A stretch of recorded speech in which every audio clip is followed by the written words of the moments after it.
really going to answer this question very definitively. So all of us were very, very happy when we first saw the pharmacodynamic curves, which you've all seen many, many times with both prasugrel and ticagrelor. They really looked like the optimal antiplatelet therapy for the setting of STEMI and ACS in general.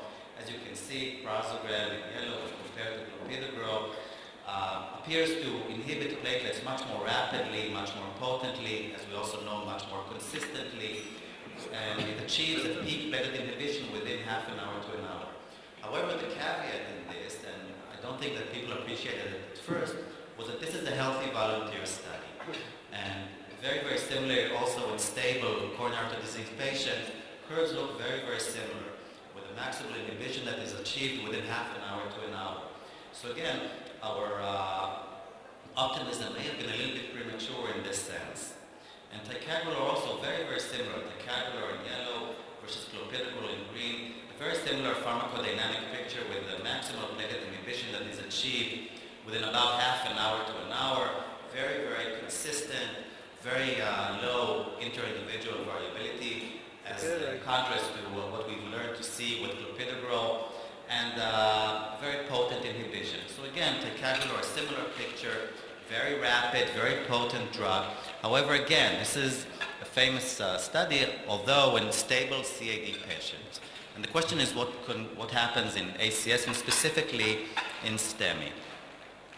And again, I'd like to remind you that, again, part of our optimism was because of this study about 2 years ago.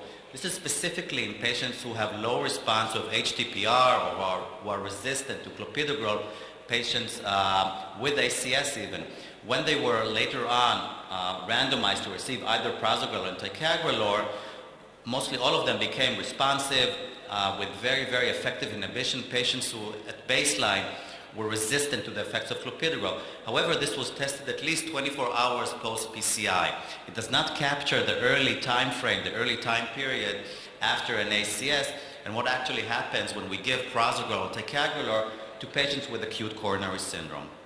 So the first sign for a problem came from a study from the Triton by Alan Michelson in the European Heart, which actually showed that as early as 1 to 2 hours post-loading, and remember in the Triton, high-risk ACS patients, mostly either STEMI or non-STEMI, within about 1 to 2 hours after the loading of prasugrel, we still see, this is not many patients as you can see, but we still see, this is with aggregation, this is with VASP, we still see quite a lot of variability and definitely less platelet inhibition that we see after 30 days.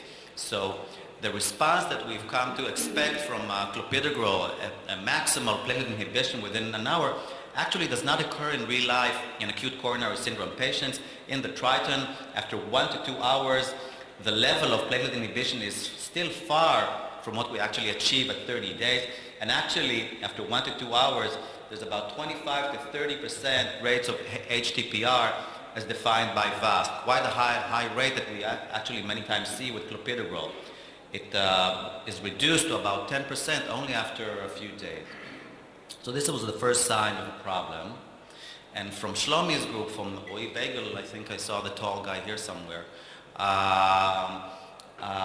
there was a study that really reflects or mirrors this and emphasizes this point even farther. This is a study specifically on about 80 patients with STEMI treated with either 600 milligrams of clopidogrel pre-treated or 60 milligrams of prasugrel, and I'll come to the clinical results a bit later, but in terms of pharmacodynamics, what we can see is this is the baseline, very similar between prasugrel and clopidogrel. This is post-primary PCI, so about an hour after the loading, and after 3 days. So we can see that still about an hour after primary PCI, we have a great deal of variability. The mean or median would be somewhere here, definitely much higher than that achieved after 72 hours. So again, reflecting the fact that after an hour or two, platelet inhibition by prasugrel is still far from what we see after a day or two.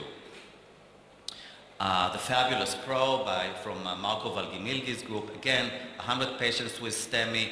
I don't want to talk too much about the thyrophibin arms, but look about the prasugrel arm. This is the prasugrel arm, and this is again inhibition of platelet aggregation, And as we can see, even after 2 hours, even platelet inhibition is still relatively modest as compared to what we achieved after 6 hours, after 8 to 12 to 24 hours, So the 2-hour point, 2 hours after loading of prasugrel in patients with STEMI, we only achieve a moderate inhibition of platelet aggregation as compared to what is seen after 6 hours when maximal platelet aggregation actually is achieved. And this is very, very consistent in numerous studies.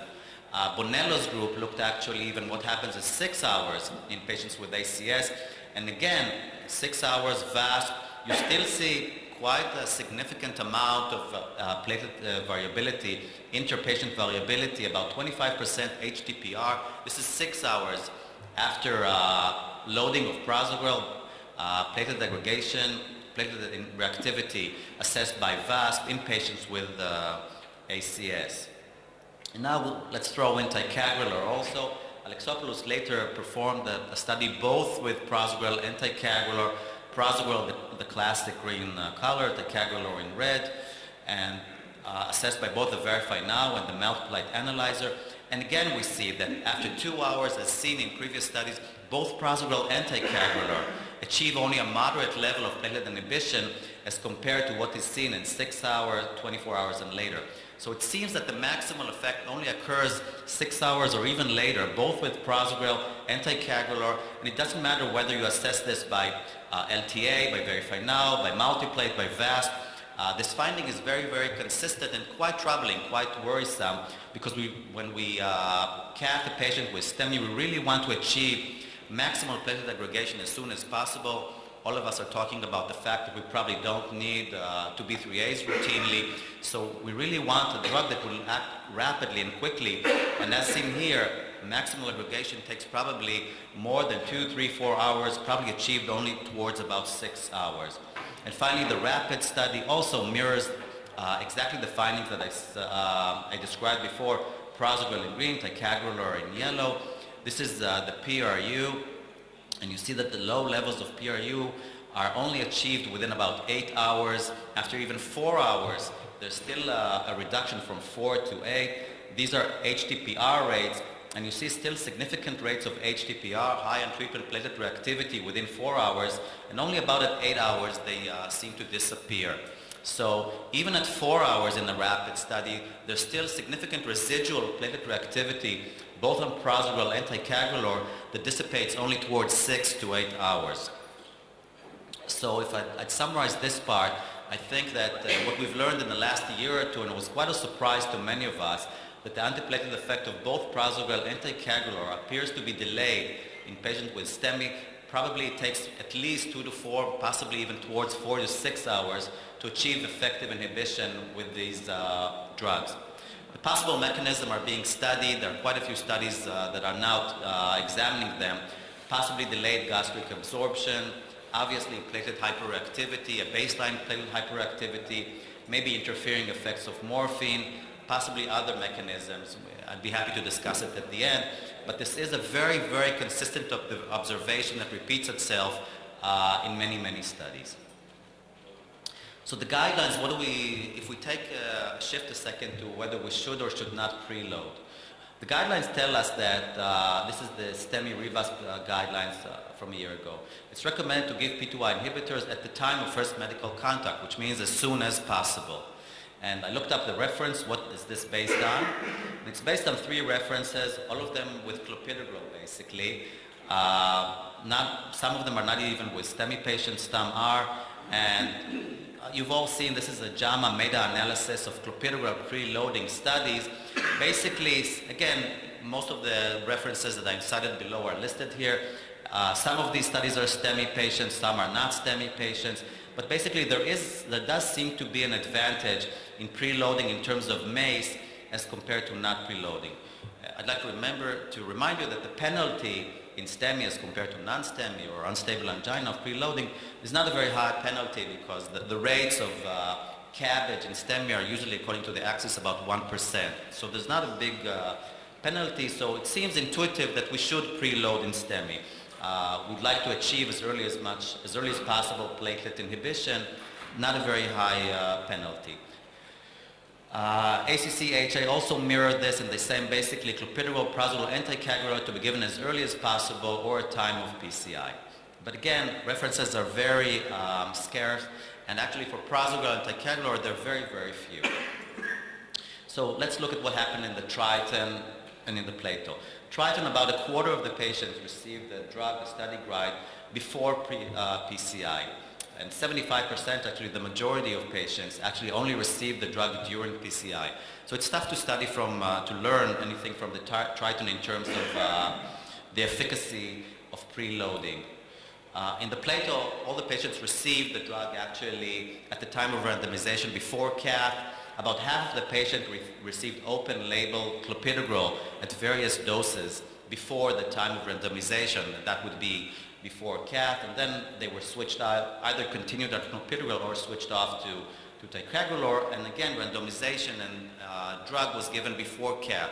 So this is somewhat of a preloading experience.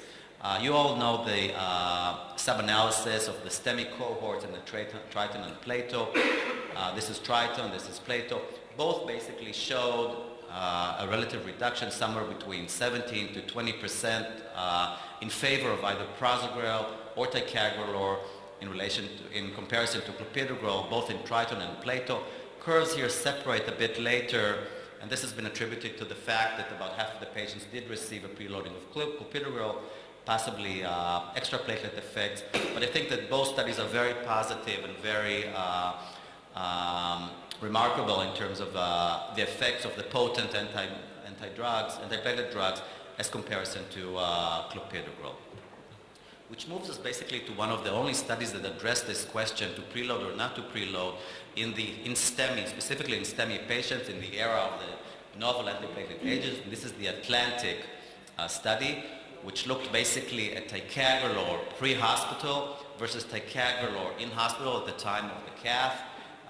Patients who were not received pre-hospital were given a placebo and vice versa. The primary outcomes were reperfusion outcomes, which were before cath.